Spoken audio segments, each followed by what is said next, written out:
Hello बच्चों, JEE main का जबरदस्त क्वेश्चन है।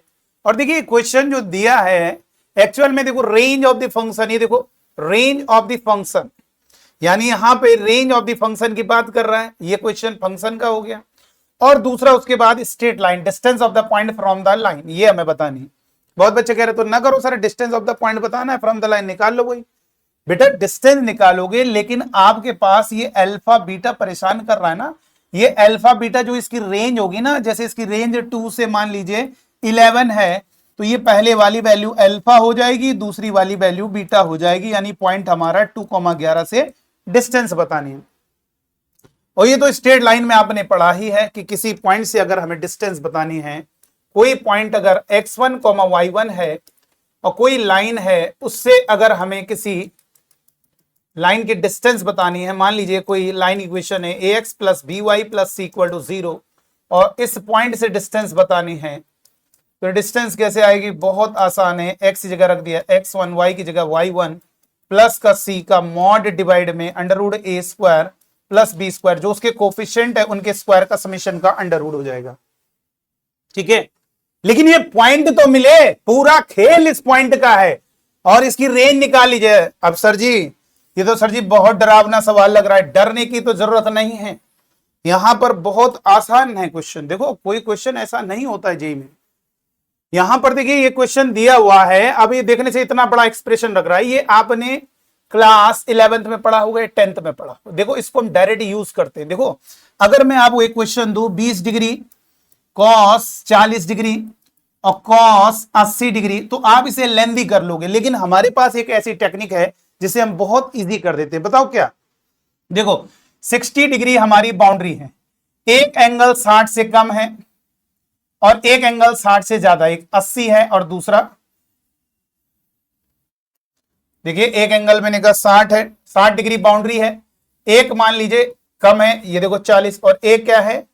ज्यादा है। और ये जितना ज्यादा है वो उतना ही कम है, फील करना। और वो 20 डिग्री जो कम ज्यादा अमाउंट कर रहा है 20, वो भी अवेलेबल होना चाहिए।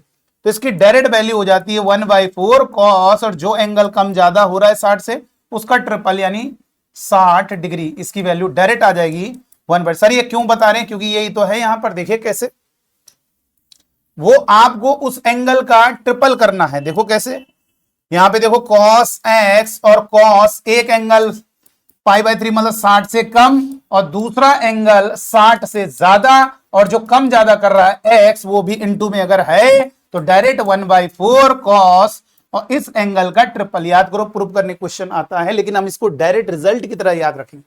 ठीक है, चलो तो यहां पर अब हो गया खत्म खेल। और चलिए भाई, ये हो गया f x is equal to range निकालेंगे, रेंज आएगी उसी के बाद हम आगे बात करेंगे। तो ये 6 प्लस, इसको लिख दिया 16, और ये हो जाएगा 1/4 कॉस, और इस एंगल का ट्रिपल यानी x का 3x, और ये हो गया sin 3x, और ये cos 6x। अच्छा ये बताइए, 4 से कैंसिल हो गया 4। अच्छा अब आपको बता दें, ये आपको थोड़ा क्लियर होना चाहिए बेटा। देखो क्या, देखिए ये जो एंगल है साइन और कॉस अगर मल्टीप्लाई हैं, फिर से सुन लीजिए, साइन और कॉस मल्टीप्लाई हो रहे हैं with same angle, same angle है, और साथ में 2 हो, तो एक सिंगल साइन से रिप्लेस हो जाएगा। इस एंगल, जो ये एंगल इक्वल होना जरूरी है, इसका डबल लिख देना। और ये ऐसा जरूरी नहीं थीटा लिखाओ, कोई भी एंगल लिखाओ, 5x, कॉस के आगे भी 5x, और यहाँ पे 2 मल्टीप्लाई हो रहा है, तो साइन और इसमें 2 का मल्टीप्लाई कर दीजिए, यानी 10x हो जाएगा।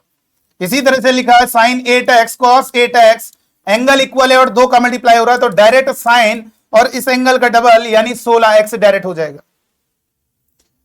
तो वैसे ही मेरे बच्चों यहां पर हमने क्या किया, इस एंगल का डबल क्या होगा बोलो जल्दी से?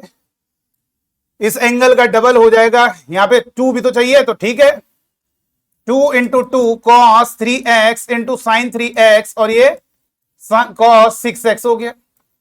अब ये क्या होगा बोलो? ये डायरेक्ट आपका क्या होगा? 6 + 2 साइन, चाहे साइन कॉस आगे पीछे हो कोई दिक्कत नहीं, एक सिंगल साइन लिखेंगे और इसका डबल 6x, और फिर मजा आ जाएगी।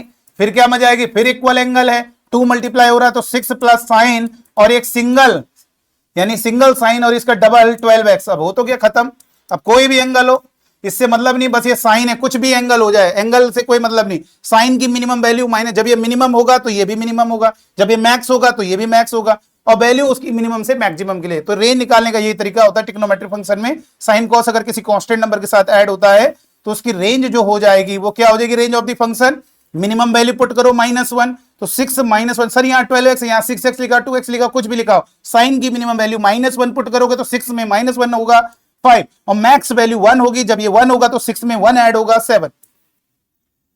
इसका मतलब ये पता चल गया 5,7 पॉइंट से उस लाइन की डिस्टेंस बतानी है, और लाइन की इक्वेशन है 3x + 4y + 12 = 0। x की जगह 5 रखेंगे तो यहां पे 5 रखोगे, 3 × 5 = 15, प्लस y की जगह 7 रखोगे, 4 × 7 = 28, प्लस का 12।